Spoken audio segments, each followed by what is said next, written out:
নমস্কার বন্ধুরা, online education zone YouTube চ্যানেলে তোমাদের স্বাগতম। আমরা শুরু করতে চলেছি হিউম্যান ডাইজেস্টিভ সিস্টেম, যেটি তোমাদের আরআরবি গ্রুপ ডি পরীক্ষা, এনটিপিসি পরীক্ষা, এএলপি ও অন্য রেলের যে কোনো এক্সামের জন্য এই ক্লাসটি খুবই গুরুত্বপূর্ণ। এই ক্লাসগুলো যদি তোমরা করে থাকো তাহলে গ্রুপ ডিতে 25/25 পাওয়া থেকে কেউ আটকাতে পারবে না। তোমরা ভিডিওটি অবশ্যই ভালো করে দেখো। ডাইজেস্টিভ সিস্টেম মানে পাচনতন্ত্র, যাকে বলা হয় পৌষ্টিকতন্ত্র। ডাইজেস্টিভ সিস্টেমটা কী সেটা আমাদের আগে জানতে হবে। সিস্টেম মানে হচ্ছে গ্রুপ অফ অর্গান, মানে যেখানে অনেকগুলো অঙ্গের একসঙ্গে মিলে কাজ করাকে বলা হয় সিস্টেম। যেমন ডাইজেস্টিভ সিস্টেমেও অনেক অঙ্গ মিলে একসঙ্গে কাজ করে। ডাইজেস্টিভ সিস্টেম কাকে বলে? পৌষ্টিকতন্ত্র। প্রাণীদেহে খাদ্য গ্রহণ ও পরিপাকে সাহায্যকারী অঙ্গগুলি মিলিত হয়ে যে তন্ত্র গঠন করে তাকে পৌষ্টিকতন্ত্র বা ডাইজেস্টিভ সিস্টেম বলে। প্রাণীদেহে খাদ্য গ্রহণ ও পরিপাকে সাহায্যকারী অঙ্গগুলি, যেমন দেখো আমাদের ডাইজেস্টিভ সিস্টেমে কী কী অঙ্গ আমাদের সাহায্য করছে। প্রথমে শুরু করি একদম মুখে আমরা যখন খাবার নিই, সবার প্রথমে থাকে মাউথের পরে নিচে থাকে ইসোফেগাস, মানে খাবারটা ইসোফেগাস দিয়ে কোথায় যায়? স্টোমাকে। ইসোফেগাস বলা হয় গ্রাসনালীকে বা খাদ্যনালী যেটাকে আমরা বলি। তাহলে মুখের থেকে আমাদের খাবার কোথায় যাচ্ছে? খাদ্যনালীতে। খাদ্যনালীর মাধ্যমে সেই খাবারটা আমাদের পৌঁছায় স্টোমাক বা পাকস্থলীতে। এই পাকস্থলী থেকে খাদ্য আবার স্মল ইন্টেস্টাইন বা ক্ষুদ্রান্তে পৌঁছায় এবং ক্ষুদ্রান্ত থেকে পাচিত হয়ে সেই খাদ্য আবার লার্জ ইন্টেস্টাইন বা বৃহদান্ত্রে পৌঁছায় এবং বৃহদান্ত্র থেকে সেটি অ্যানাস বা মলদ্বার দিয়ে বাইরে বেরিয়ে যায়। এছাড়াও বিভিন্ন গ্রন্থি যেমন লিভার, প্যানক্রিয়াস বা অগ্নাশয়, তারপরে গল ব্লেডার, পিত্তাশয় প্রভৃতি যেমন গ্যাস্ট্রিক গ্ল্যান্ড, এগুলি আমাদের পরিপাকে সাহায্য করে থাকে। তাহলে আমরা বলতে পারি প্রাণীদের খাদ্য গ্রহণ ও পরিপাকে শুধু কয়েকটি অঙ্গ মিলিত হয়ে হয় না, তার সঙ্গে কিছু গ্রন্থিও থাকে, সব মিলে পৌষ্টিকতন্ত্র গঠিত হয়। পৌষ্টিকতন্ত্রের তাহলে আমরা জেনে গেলাম কি কি অঙ্গ ডাইজেস্টিভ সিস্টেমে থাকে। প্রথম আমরা জানলাম মাউথ। আমি আরেকবার বুঝিয়ে দিই। মাউথ, প্রথমে আমরা যখন খাদ্য গ্রহণ করি তখন সেই খাদ্য আমরা মুখের মাধ্যমে এই ইসোফেগাস নালী বা খাদ্যনালীর মধ্য দিয়ে সেটি পাকস্থলীতে বা স্টোমাকে প্রবেশ করে। এই স্টোমাক থেকে খাদ্য আবার কিছুটা পাচিত হয়ে সেটা স্মল ইন্টেস্টাইন বা ক্ষুদ্রান্তে প্রবেশ করে এবং ক্ষুদ্রান্ত থেকে সেটি আবার ক্ষুদ্রান্তে পুরোপুরি পাচিত হয় এবং যেটি অপ্রয়োজনীয় পদার্থ থাকে সেটি লার্জ ইন্টেস্টাইন বা বৃহদান্ত্রের মাধ্যমে সেটি মলদ্বারের কাছে পৌঁছায় এবং অ্যানাস নামক মলদ্বার দিয়ে সেটি বেরিয়ে যায়। এবার পৌষ্টিকতন্ত্রের কাজ যদি আমরা বলি, পৌষ্টিকতন্ত্র পাচনে সাহায্য করে। আমরা যে খাবার খাই সেই খাবারটা রস রূপে আমাদের শরীরে বিভিন্ন রক্তের সঙ্গে মিশে যায় এবং আমাদের শরীরে এনার্জি যোগায়। আমরা যে খাবার খাই সেটা সরাসরি শরীরে লেগে যায় না, সেটা পাচিত হয়, তার যে রস বের হয় সেটা রক্তের সঙ্গে মিশে আমাদের শরীরের কাজে লাগে। এবার পাচনতন্ত্র কি করে? পরিপাকে সাহায্য করে, জটিল খাদ্যদ্রব্যকে সরল খাদ্যদ্রব্যে পরিণত করে। জটিল খাদ্যদ্রব্য মানে আমরা যে কার্বোহাইড্রেট খাই সেটা পাচিত হয়ে কিসে পরিণত হয়? পাচিত হয়ে গ্লুকোজে পরিণত হয়। এই যে গ্লুকোজে পরিণত হচ্ছে, তাহলে কার্বোহাইড্রেটটা পাচিত হয়ে গ্লুকোজে পরিণত হচ্ছে, মানে একদম সরল খাদ্যে পরিণত হচ্ছে, গ্লুকোজে পরিণত হয়। তারপরে ফ্যাটটা কি হয়? ফ্যাটটা পাচিত হয়ে ফ্যাটি অ্যাসিডে পরিণত হয়। ফ্যাটি অ্যাসিডে পরিণত হয়, ফ্যাট পাচিত হয়ে ফ্যাটি অ্যাসিডে পরিণত হচ্ছে। তাহলে ফ্যাটের সরল রূপ হচ্ছে ফ্যাটি অ্যাসিড। তারপরে প্রোটিন পাচিত হয়ে অ্যামিনো অ্যাসিডে পরিণত হয়। অ্যামিনো অ্যাসিডে পরিণত হয়। তাহলে প্রোটিনের সরল রূপ হচ্ছে অ্যামিনো অ্যাসিড। তাহলে কার্বোহাইড্রেট পাচিত হয়ে কি হয়? গ্লুকোজে পরিণত হয়। ফ্যাট পাচিত হয়ে ফ্যাটি অ্যাসিডে পরিণত হয় এবং প্রোটিন পাচিত হয়ে অ্যামিনো অ্যাসিডে পরিণত হয়। এগুলি হলো সরল রূপ। তাহলে কার্বোহাইড্রেটকে আমরা পাচনের মাধ্যমে কিসে পরিণত করি? গ্লুকোজে পরিণত করি। এই গ্লুকোজ হচ্ছে কার্বোহাইড্রেটের সরল রূপ। তারপরে ফ্যাটকে আমরা পরিণত করি ফ্যাটি অ্যাসিডে এবং প্রোটিনকে আমরা পরিণত করি অ্যামিনো অ্যাসিডে। বোঝা গেল? এবার আমাদের মনে প্রশ্ন আসতেই পারে যে আমরা যে জল খাই আর বিভিন্ন খনিজ দ্রব্য আমরা যে পান করি, সেগুলি কি আমাদের পাচন হয় না? হ্যাঁ, সত্যি সেগুলোর পাচন হয় না, কারণ সেগুলি এতটাই সরল রূপে থাকে যে সেগুলোর আর পাচনের দরকার হয় না। তাই ভিটামিন ও খনিজ দ্রব্যের পাচন হয় না, কারণ এগুলি সরল খাদ্য রূপেই থাকে। বোঝা গেল? এবার আমাদের যে পাচন হয় তার 5খানা ধাপ আছে। প্রথমে কি হয়? প্রথমে আমরা যে খাদ্য খাই সেটা খাদ্য গ্রহণ করি, তারপরে সেই খাদ্যের কি হয়? পাচন হয়। পাচনের পরে সেই খাদ্য কি হয়? শোষণ হয়। শোষণের পরে সেই খাদ্য আত্তীকরণ হয় এবং সবার শেষে সেই খাদ্য বহিষ্করণের মাধ্যমে বাইরে বের করে দেওয়া হয়। তাহলে ডাইজেস্টিভ সিস্টেমের 5টি স্টেপ হলো: প্রথমে আমরা খাদ্য গ্রহণ করি, তারপরে সেই খাদ্যের পাচন হয়, পাচনের পরে সেই খাদ্য শোষণ হয়, শোষণের পরে আত্তীকরণ এবং সবার শেষে সেই খাদ্যের বহিষ্করণ ঘটে। তারপর আমরা জেনে নিই এবার ডাইজেস্টিভ সিস্টেমে সাহায্য করে কি? ডাইজেস্টিভ সিস্টেম বা পৌষ্টিকতন্ত্রে সাহায্য করে। পৌষ্টিকতন্ত্রকে 2টি ভাগে ভাগ করছি। একটা হচ্ছে অ্যালিমেন্টারি ক্যানেল, আর একটা হচ্ছে বিভিন্ন গ্ল্যান্ড বা গ্রন্থি। অ্যালিমেন্টারি ক্যানেলের মধ্যে কি পড়ে? অ্যালিমেন্টারি ক্যানেল মানে হচ্ছে পৌষ্টিক নালী। এই পৌষ্টিক নালীর মধ্যে পড়ে কি? এক হচ্ছে মুখ গহ্বর পড়ে। 2 হচ্ছে, তারপরে আমরা যে খাদ্য নালীতে খাই, গ্রাস নালী। তারপরে পড়ে তোমার পাকস্থলী। অ্যালিমেন্টারি ক্যানেলের মধ্যে এগুলো পড়ে। তাহলে মুখ গহ্বর, গ্রাসনালী, পাকস্থলী, বৃহদান্ত্র, মানে প্রথমে বলি ক্ষুদ্রান্ত্র, তারপরে বৃহদান্ত্র এবং সবার শেষে মলাশয় বা পায়ু। আবার বিভিন্ন গ্ল্যান্ডের মধ্যে কি পড়ে? লিভার একটা গ্ল্যান্ড, তারপরে প্যানক্রিয়াস বা অগ্নাশয়, তারপরে গ্যাস্ট্রিক গ্ল্যান্ড, জঠরগ্রন্থি, এগুলো সব গ্ল্যান্ডের মধ্যে পড়ে। তাহলে আমাদের ডাইজেস্টিভ সিস্টেমে অ্যালিমেন্টারি ক্যানেল থাকে আর বিভিন্ন গ্ল্যান্ড থাকে। এই সবগুলো মিলিত হয়েই আমাদের ডাইজেস্টিভ সিস্টেম তৈরি হয়। দেখো, মানুষের পৌষ্টিকতন্ত্র গঠিত হয় পৌষ্টিক নালী ও কয়েকটি পরিপাক গ্রন্থির সাহায্যে। পৌষ্টিক নালী বা অ্যালিমেন্টারি ক্যানেল, আমি যার কথা বলছিলাম। অ্যালিমেন্টারি ক্যানেলের মধ্যে কি পড়ে? দেখো, অ্যালিমেন্টারি ক্যানেলের মধ্যে প্রথমে পড়ে মুখ ছিদ্র বা মুখগহ্বর। এই যে ছবিতে দেখা যাচ্ছে, এই যে মুখ ছিদ্র বা মুখগহ্বর।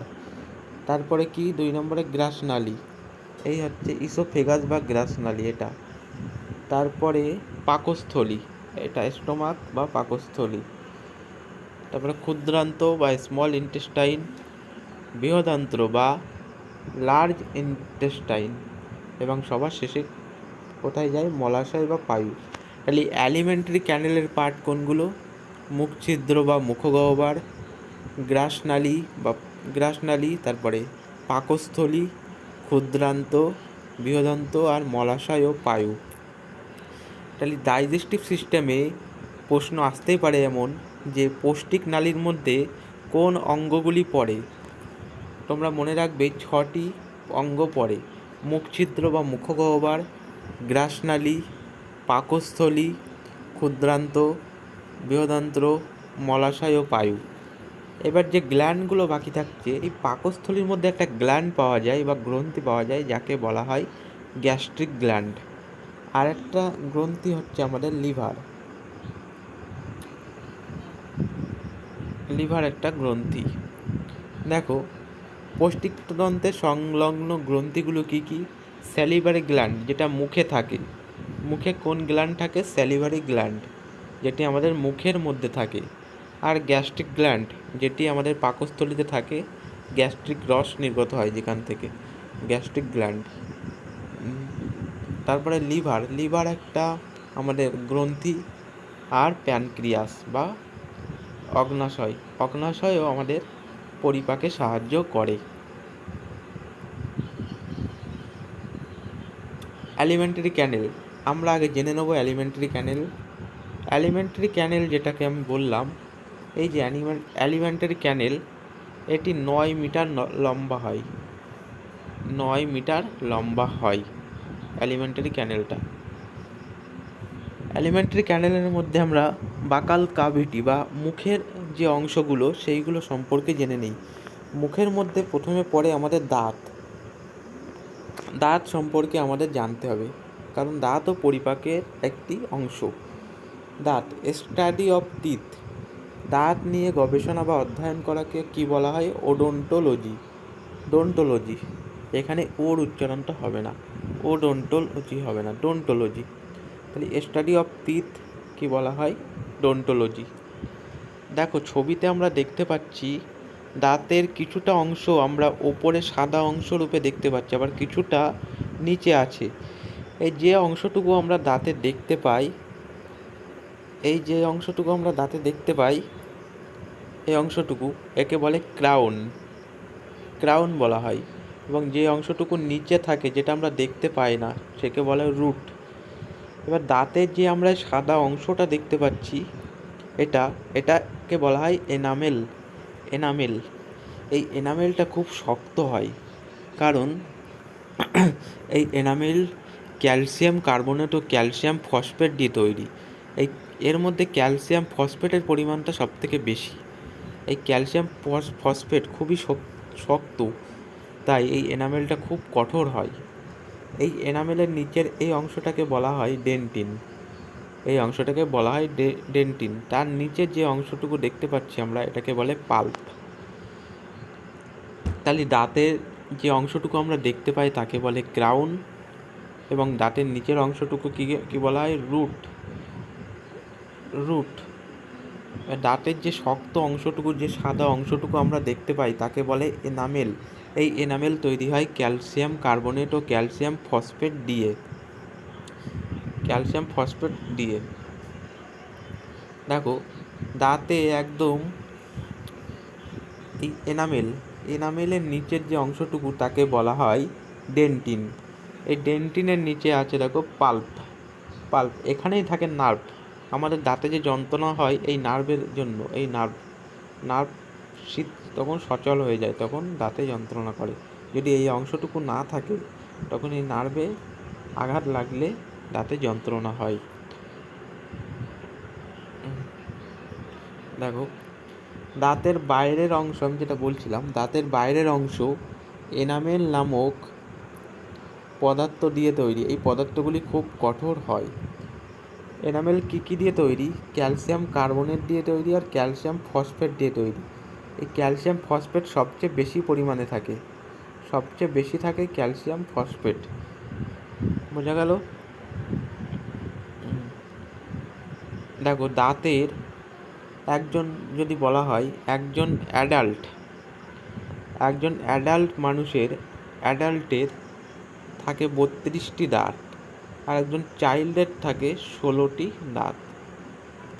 আমরা অ্যাডাল্টের দাঁত সম্পর্কে আলোচনা করে নিই। অ্যাডাল্টের ওপরের চোয়ালে মানে আপার জতে দাঁত থাকে 16টি, এবং লোয়ার জতে দাঁত থাকে 16টি, সব মিলে 32টি। এই 16টির মধ্যে যদি আমরা 8টি দাঁত সম্পর্কে জেনে নিই, 8 + 8, এপাশে 8টা ওপাশে 8টা, 16টি, তাহলে 8টি দাঁত সম্পর্কে জানলে আমরা এই পাশের 8টা দাঁতও জেনে যাব এবং 16টি জানলে ওপরের 16টিও আমরা জেনে যাব।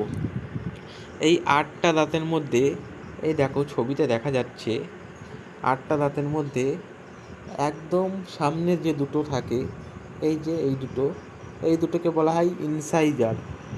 ইনসাইজার কটি থাকে 8টা দাঁতের মধ্যে? আমি 8টা দাঁতের কথা বলছি। ইনসাইজার থাকে দুটি। ইনসাইজার থাকে কটি? দুটি। তারপর ইনসাইজারের পাশে এই অংশটা, এই দাঁতটাকে বলা হয় ক্যানাইন বা ছেদক। ক্যানাইন কটা থাকে? ক্যানাইন থাকে একটা। 8টা দাঁতের মধ্যে বলছি, ক্যানাইন থাকে 8টা, এই একটা। এরপরে প্রিমোলার, দুটি দাঁত দেখো প্রিমোলার। এই প্রিমোলার থাকে দুটি। আর মোলার থাকে 3টি। দেখো সবার লাস্টে যে দুটো মোলার। তাহলে 8টা দাঁতের মধ্যে ইনসাইজার থাকে দুটি, ক্যানাইন একটি, প্রিমোলার দুটি আর মোলার থাকে 3টি দাঁত। সব মিলে 8টি দাঁত। তাহলে বোঝা গেল? যদি বলা হয় যে 16টি দাঁতের মধ্যে কটি থাকে ইনসাইজার, 16টি দাঁতের মধ্যে ইনসাইজার কটি থাকে, তুমি কি করে বলবে? 8টা দাঁতের মধ্যে দুটি, তাহলে ওই পাশেও থাকবে দুটি, তাহলে 4টি। 16টি দাঁতের মধ্যে ইনসাইজার থাকে 4টি। তাহলে আমরা সূত্র মনে রাখবো কি? 2 1 2 3, নিচেও রাখবা 2 1 2 3। এটা একজন অ্যাডাল্টের ক্ষেত্রে। দেখো একজন, যেটা বলছিলাম, একজন অ্যাডাল্টের দাঁত থাকে 32টি আর একজন চাইল্ডের দাঁত থাকে 20টি। অ্যাডাল্টিদের কি হয়? অ্যাডাল্টিদের আপার জতে থাকে 16টি দাঁত এবং লোয়ার জতে থাকে 16টি দাঁত। দেখো যেমন আমি বলছিলাম, ইনসাইজার 2/2, ক্যানাইন 1/1, PM 2/2, M 3/3। তাহলে ইনসাইজারকে বলা হয় কৃন্তক আর ক্যানাইনকে বলা হয় ছেদক। প্রিমোলারকে বলা হয় পুরো পেশক আর মোলারকে বলা হয় পেশক। মানুষের দাঁত 4 ধরনের, তাই এটা হেটারোডেন্ট বা বিষমদন্তী দাঁত। বোঝা গেল? এবার চাইল্ড টিথ সম্পর্কে আমরা জেনে নিই। চাইল্ড টিথে 20খানা দাঁত থাকে, যার মধ্যে দেখো আমি ছবিতে দেখিয়ে দিচ্ছি, ভালো করে দেখবা ছবিতে। এই দুটি দাঁত একদম লাস্টে, দুটিকে বলা হয় মোলার দাঁত থাকে দুটি। আর এটাকে বলা হয় ক্যানাইন থাকে একটি আর ইনসাইজার থাকে দুটি। এদের প্রিমোলার দাঁত থাকে না। তাহলে এদের আপার জতে থাকে 10টা আর লোয়ার জতে থাকে 10টা, মানে ওপরের চোয়ালে থাকে 10টা, নিচের চোয়ালে থাকে 10টা। এই 10টার মধ্যে আমরা 5টা দাঁত সম্পর্কে জেনে নিচ্ছি। 5টা দাঁতের মধ্যে ইনসাইজার থাকে কটি? ইনসাইজার বা কৃন্তক থাকে দুটি আর ক্যানাইন থাকে হচ্ছে একটা এবং সবার লাস্ট থাকে মোলার। প্রিমোলার তো থাকে না। প্রিমোলার কটি থাকে? প্রিমোলার থাকে 0 আর মোলার থাকে তোমার দুটি। টোটাল হলো 5টি। তাহলে একজন চাইল্ডের কি হবে? দাঁতের সূত্রটি কি হবে? চাইল্ডের হবে 2 1 0 2, 2 1 0 2। এটা চাইল্ডের দাঁত। দেখো চাইল্ডের এই দুটি দাঁত হচ্ছে মোলার কতি? দুটি। আর এটা ক্যানাইন আর এই দুটো হচ্ছে ইনসাইজার। বোঝা গেল?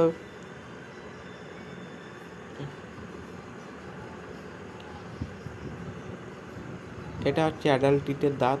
আমি আরেকবার বুঝিয়ে দিচ্ছি, দেখো একজন প্রাপ্তবয়স্ক বা অ্যাডাল্টের ক্ষেত্রে 16টি উপরে থাকে এবং 16টির নিচে থাকে দাঁত। এই 16টির মধ্যে আমরা 8টা দাঁত সম্পর্কে জেনে নিই। একদম ভেতরে যে দাঁতগুলো থাকে পেশক বলা হয়, এই 3টে দাঁতকে বলা হয় পেশক বা মোলার্স। এবং তার নিচে যে দুটি দাঁত থাকে তাকে বলা হয় প্রিমোলার্স। এবং সামনে যে দুটি দাঁত থাকে তাকে বলে ইনসাইজার, এবং মধ্যে যে একটা দাঁত ছেদক ক্যানাইন, এর সাহায্যে ছেঁড়া হয় কোনো কিছু ছেঁড়া হয় এর সাহায্যে। দেখো এই ইনসাইজার বা কৃন্তকের কাজ কি, দেখো ইনসাইজার সাহায্যে কি করা হচ্ছে, এখানে ইনসাইজার সাহায্যে খাবারকে কাটা হচ্ছে। এই ইনসাইজার বা কৃতঙ্ক এর সংখ্যা কটি, যদি 16টি, যদি বলা হয় 32টি দাঁতের মধ্যে ইনসাইজার বা কৃতঙ্ক কটি, তাহলে হবে 8টি। কারণ আমি বলছি দেখো ভালো করে, 8টা দাঁতের মধ্যে কটি ছিল, 2টি, তাহলে এই পাশেও হবে 2টি, ওপরে হবে 2টি, আবার এ পাশে 2টি, তাহলে টোটাল হবে 8টা। তাহলে ইনসাইজার হবে 8টা। এই যে ইনসাইজার দাঁত, একে বলা হয় স্মাইলিং টিথ, মানে এর সামনে যে 4টে দাঁত থাকে এটাকে স্মাইলিং টিথ বলে। তাই এই দাঁতের সাহায্যে আমরা হাসা হয়, এবং এর কাজ কি, কাটার কাজে ব্যবহার করা হয় ইনসাইজার। তারপরে দেখো ক্যানাইন বা ছেদক। আমরা যখন মাংস খাই, বিশেষ করে যখন আমরা খাসির মাংস খাই, তখন দেখবো সেই মাংস ছেঁড়ার জন্য আমাদের এই দাঁতটা ব্যবহার করা হয়, বা কোনো কিছু ছেঁড়ার জন্য এই ক্যানাইন বা ছেদক আমরা ব্যবহার করে থাকি কোনো কিছু ছেঁড়ার জন্য। তারপর প্রিমোলারের কাজ হচ্ছে গ্রাইন্ডিং করা বা পেশাই করা। এটা পেশাই করে, এটা একটা কী করে, কোনো কিছু যেমন বাদাম খেলে সেটাকে পেশানোর জন্য প্রিমোলারে নিয়ে যাওয়া হয়। আর মোলার কি করে, পুরোপুরি সেটাকে পেশাই করে এবং লালার সঙ্গে মিক্সিং করে ফেলে। এটা হচ্ছে মোলারের কাজ। দেখো এবার টিথের অনেক রকম ক্যারেক্টার হয়। টিথ 2 রকমের ক্যারেক্টার হয়। এক হচ্ছে সমদন্তী দাঁত মানে যাদের দাঁতগুলো একই লেভেলের হয়, কোনো ছোট বড় হয় না, সব দাঁতগুলো একই রকম। যেমন মাছ আর কুমির, দেখো মাছের দাঁতগুলো দেখো সব একই রকম শেপ, কোনোটা বড় ছোট এমন নেই, সব একই রকম শেপ। যদি উদাহরণ চাই সমদন্তী দাঁত কী কী, দুটি প্রাণীর উদাহরণ দাও যাদের সমদন্তী দাঁত আছে, তাহলে বলবে মাছ আর কুমির। আর বিষমদন্তী দাঁত যেমন বিভিন্ন মাংসাশী প্রাণী, মানুষ, হিউম্যান, এদের থাকে বিষমদন্তী দাঁত, এদের এক এক রকমের হয়, তাই না? তারপরে আমরা জীব সম্পর্কে এবার জেনে নিই। এই যে জীব আমরা জানবো, জীবটা হচ্ছে একটা পেশীয় অঙ্গ বা মাস্কুলার অর্গান। এটি কি, একটি মাস্কুলার অর্গান। এটি আমাদের শরীরে কঙ্কালতন্ত্রে হাইওট বোন বলে একটা বোন আছে, যেটা আমরা পরে কঙ্কালতন্ত্রে পড়ব। এই হাইওট বোনের সাথে যুক্ত থাকে এই জীব। এই জীবের লেন্থ হয় 10 সেন্টিমিটার। তার জীবের লেন্থ যদি জানতে চাই কত বলবা, 10 সেন্টিমিটার। দেখো জীবের বিভিন্ন স্বাদ হয়, যেমন জীবের একদম সামনের দিকে থাকে সল্টি বা লবণাক্ত হয়, তার একটু সামনে থাকে সুইট মানে মিষ্টি স্বাদ, তারপরে উমামি স্বাদ মধ্যিখানটা, এই পাশে সোয়ার বা টক স্বাদ থাকে, এবং সবার ভিতরে এই জায়গাটা সবুজ জায়গাটা, এটা হচ্ছে তেতো বিটার। তাহলে জীবের সামনের দিকে থাকে লবণাক্ত স্বাদ, তার উপরে থাকে সুইট, এবং মধ্যে থাকে উমামি স্বাদ, এবং দুই পাশের ধারে থাকে টক স্বাদ, এবং একদম নিচের দিকে সবুজ রঙের এই অংশটুকু থাকে তেতো স্বাদের। জীব সম্পর্কে আমরা জেনে গেলাম। দেখো এবার জানবো সেলিভারি গ্ল্যান্ড। আমরা একটু আগে জেনেছিলাম যে সেলিভারি গ্ল্যান্ড আমাদের এই পাচনতন্ত্রে খুবই সাহায্য করে। লালার সাহায্যে খাবার পাচতে হয়, কিছুটা পাচিতে হয়, পুরোপুরি হয় না, সেটা আমরা জানবো। যেমন মানবদেহে 3 জোড়া প্রধান লালাগ্রন্থি বা সেলিভারি গ্ল্যান্ড লক্ষ্য করা যায়। 3 জোড়া গ্ল্যান্ড লক্ষ্য করা যায়। একটাকে বলা হয় প্যারোটিড গ্রন্থি, এক সাবম্যান্ডিবুলার গ্রন্থি আর সাবলিঙ্গুয়াল গ্রন্থি। দেখো পাশের ছবিটা ভালো করে লক্ষ্য করো, দেখো আমি দেখাচ্ছি। এই যে প্যারোটিড গ্রন্থি দেখা যাচ্ছে, প্যারোটিড গ্রন্থি, এই যে প্যারোটিড গ্রন্থি, এটি কোথায় আছে, কানের দেখো নিচে, কানের নিচে একদম নিচে অবস্থিত, এটাকে বলা হয় প্যারোটিড গ্রন্থি। এই প্যারোটিড গ্রন্থি সব থেকে বড় হয়, এবং এটি দুপাশে দুটি থাকে, এপাশে একটি আছে এবং ওপাশে একটি আছে কানের নিচে। তাহলে প্যারোটিড গ্রন্থি দুটি থাকে এবং এটি সব থেকে বড়। তারপর দেখো সাবম্যান্ডিবুলার গ্রন্থি কোথায় আছে, এই যে আমাদের জিভের ঠিক নিচে আছে সাবম্যান্ডিবুলার গ্রন্থি, এটি সব থেকে ছোট গ্রন্থি। এবং আমাদের চোয়ালের কাছে থাকে সাবলিঙ্গুয়াল গ্রন্থি। এই যে সাবলিঙ্গুয়াল গ্রন্থি, এটি সব থেকে বেশি লালারস উৎপন্ন করে, প্রায় 70-75% লালারস উৎপন্ন করে। তাহলে এখান থেকে আমরা 3টে প্রশ্নের উত্তর পেয়ে গেলাম। প্যারোটিড গ্রন্থি হচ্ছে সব থেকে বড়, প্যারোটিড গ্রন্থি সবচেয়ে লার্জেস্ট এবং এটি সংখ্যায় 2টি থাকে। সাবম্যান্ডিবুলার গ্রন্থি সব থেকে স্মল বা ছোট, আর সাবলিঙ্গুয়াল গ্রন্থি থেকে 70-75% লালারস উৎপন্ন হয়। বোঝা গেল? দেখো সেটাই সম্পর্কে জানবো। প্যারোটিড গ্রন্থি কানের নিচে অবস্থিত। প্যারোটিড গ্রন্থির সংখ্যা 2টি। প্যারোটিড গ্রন্থি কোথায়? কানের নিচে অবস্থিত। প্যারোটিড গ্রন্থির সংখ্যা 2টি। লালা গ্রন্থি সবচেয়ে বড় গ্রন্থি প্যারোটিড গ্রন্থি। তারপরে সাবলিঙ্গুয়াল গ্রন্থি। সাবলিঙ্গুয়াল গ্রন্থি থাকে জিভের তলদেশে, এটি সবচেয়ে ছোট গ্রন্থি। তারপরে সাবম্যান্ডিবুলার গ্রন্থি, এটি চোয়ালের ভেতরের দিকে থাকে, সবচেয়ে বেশি লালারস উৎপাদিত করে। 70-75% লালারস এই সাবম্যান্ডিবুলার গ্রন্থি থেকে উৎপন্ন হয়।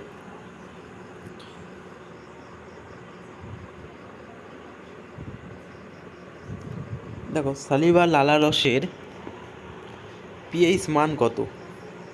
প্রত্যেকটা জিনিসের পিএইচ মান হয়।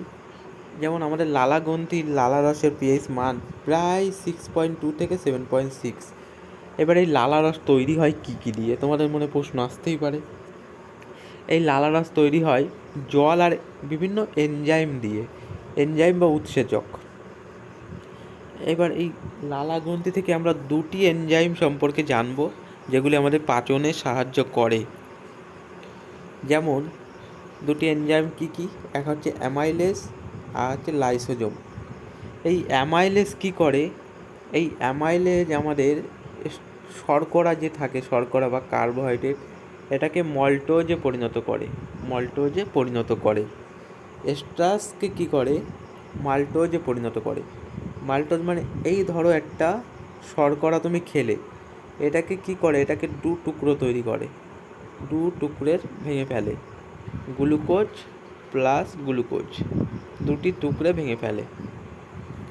তাহলে অ্যামাইলেজ উৎসেচক কী করে? মুখের মধ্যেই সেটা কী করে? স্টার্চ বা শর্করা বা শ্বেতসারকে মাল্টোজে পরিণত করে।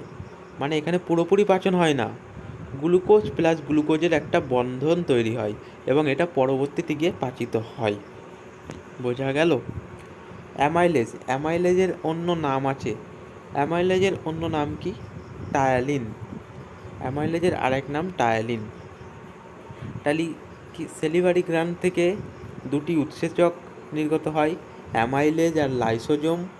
তাহলে অ্যামাইলেজ কী করে? স্টার্চ বা শ্বেতসারকে মাল্টোজে পরিণত করে, যেটি গ্লুকোজ প্লাস গ্লুকোজের বন্ধন তৈরি করে। অ্যামাইলেজের অন্য নাম কি? টায়ালিন। লাইসোজোম কী করে? লাইসোজোম ব্যাকটেরিয়া বা বিভিন্ন ক্ষতিকারক জীবাণু ধ্বংস করে। মানে আমাদের শরীরে যে বিভিন্ন ব্যাকটেরিয়া বা বিভিন্ন ক্ষতিকারক জীবাণু থাকে, এই লাইসোজোম কী করে? সেগুলিকে ধ্বংস করে। তো বন্ধুরা, এই ছিল আজকের ক্লাস কেমন লাগলো তোমরা অবশ্যই কমেন্টে জানাবে। আর ভিডিওটি ভালো লাগলে একটা লাইক করে দেবে, চ্যানেলটিকে সাবস্ক্রাইব করে দেবে যদি তোমাদের ভিডিওটি পছন্দ হয়।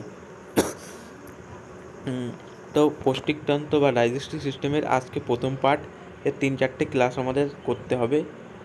আজকে এফডি থাক, সামনের দিন আমরা আরও ক্লাস করব। তোমাদের ভালো লাগলে অবশ্যই চ্যানেলটিকে সাবস্ক্রাইব করে দিও। তো আজকে এই পর্যন্তই থাক, ধন্যবাদ।